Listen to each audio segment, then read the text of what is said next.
Hello' guys, good morning. কি খবৰ আপোনালোকৰ? মোৰ ইউটিউব চেনেলটোলৈ আপোনালোক সকলোকে স্বাগত জনাইছোঁ। আশা কৰিছোঁ আপোনালোক সকলোৱে ভালে কুশলে আছে। আজি ৰাতিপুৱা নাস্তাতে মই কি বনাইছোঁ খাবৰ কাৰণে আহক।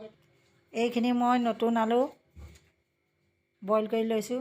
এতিয়া ইয়াত ডালিম পিঁয়াজ। এইখিনি হ'ল কেঁচা জলকীয়া আৰু এইখিনি হ'ল ধনিয়া পাত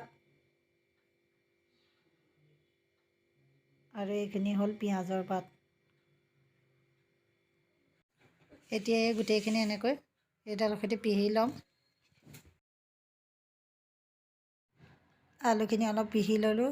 ইয়াত এতিয়া ডালিম নিমখ, হালধি অকণমান দিছোঁ, এইকণ দিছোঁ জলকীয়া গুড়া আৰু এইকেইটা হ'ল জোৱাইন গুটি, মই হাতেৰে মোহাৰি দিছোঁ। এতিয়া এই গোটেইখিনি ধুনীয়াকৈ সানি ল'ম হাতেৰে।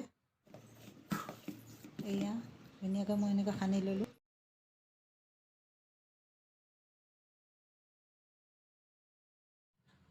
এতিয়া মই এয়া আটাখিনি মাৰি ল'লোঁ। কি ধুনীয়াকৈ এয়া মাৰি লৈছোঁ। ইমান টান কৰিবও নহ'ব, ঢিলাকৈ মাৰিব লাগিব আটাখিনি। এতিয়া এয়া গেছ জ্বলাই ল'লোঁ। ইয়াত টাৱাখন উঠাই দিছোঁ, অলপ সময় গৰম হ'বলৈ দিম। এতিয়া এয়া গোলা এটা বনাই লৈছোঁ। ইয়াত এতিয়া আটা অকণ লগাই ল'ম ধুনীয়াকৈ। লগাই এনেকৈ বনাই ল'ম। ইয়াত দেখিছে নহয় কি ধুনীয়াকৈ এনেকৈ গোল হৈ গৈছে। ইয়াত এতিয়া আলু অলপমান সোমোৱাই দিম,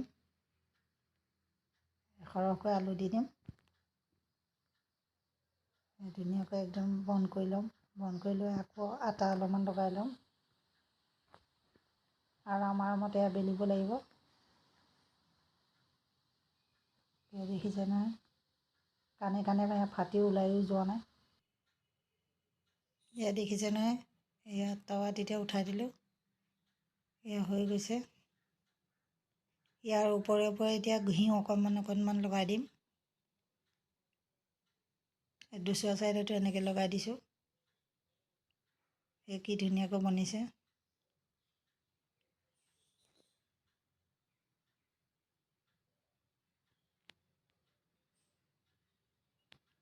কি ধুনীয়াকৈ বনি গ'ল। এয়া দেখিছে নহয় কিমান কোমল হৈছে। কি ধুনীয়াকৈ কোমল হৈছে। এয়া কি ধুনীয়াকৈ সিজিছে।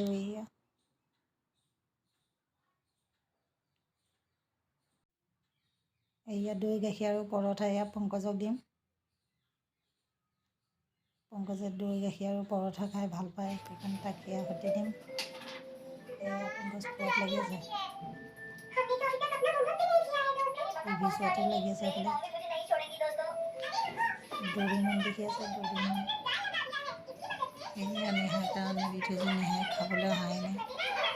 लेकिन ये बताओ कि वो कितनी जल्दी यहाँ आएगा। वो जितना भूखा होगा उतनी जल्दी आएगा, पर अगर उसकी नाक बंद होगी तो उसका तो এতিয়া মই যাওঁ বাহিৰলৈ। ठीक है, क्यों ना उसके आने तक नेहाকৈ यहाँ এয়া सो দৈ जाए। গাখীৰ क्या পঠিয়াই कहती हो দিছোঁ दोस्तों? हमने इतनी मेहनत से जन्नत बनाई।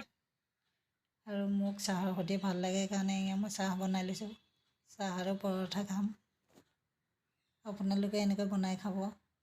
আৰু মোৰ ভিডিঅ'টো ভাল লাগিলে লাইক আৰু ছাবস্ক্ৰাইব কৰি দিব।